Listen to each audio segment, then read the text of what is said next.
আলাইকুম ভিউয়ার্স, দেখুন বৃষ্টির পরে চট্টগ্রামের যে চিটাগাংয়ের সেগুন বলা হয় সেই সেগুন গাছের পাতায় কত সুন্দর বৃষ্টি স্নাত ছোট ছোট ফোঁটা রৌদ্র উজ্জ্বল অবস্থায় বৃষ্টির শেষ মুহূর্তে যে একটা সুন্দর দৃশ্য।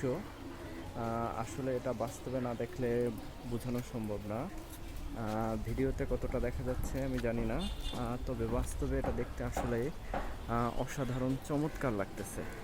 ঠিক আছে, পাতায় যে বৃষ্টির ছোট ছোট ফোঁটা পড়ে আছে, দেখতে আসলেই অসাধারণ। আমি একটু কাছ থেকে দেখাই, দেখেন জুম, কাছ থেকে দেখালাম, দেখেন কত সুন্দর পানির ফোঁটা। আসলে এটা অনেক সুন্দর। চিটাগাং সেগুনের পাতা অনেক সুন্দর, গাছটাও অনেক লম্বা হয়। ওই যে কিছু ফল আছে, আপনাদেরকে একটু ফল দেখাতে চাই। এই যে দেখেন, কিছু ফল দেখা যাচ্ছে, হয়তো বা হালকা হালকা কিছু ফল দেখা যাচ্ছে। আর একটু কাছ থেকে দেখাই, এই যে দেখুন ফল। এই হলো চিটাগাংয়ের সেগুন গাছের ফল এবং পাতা।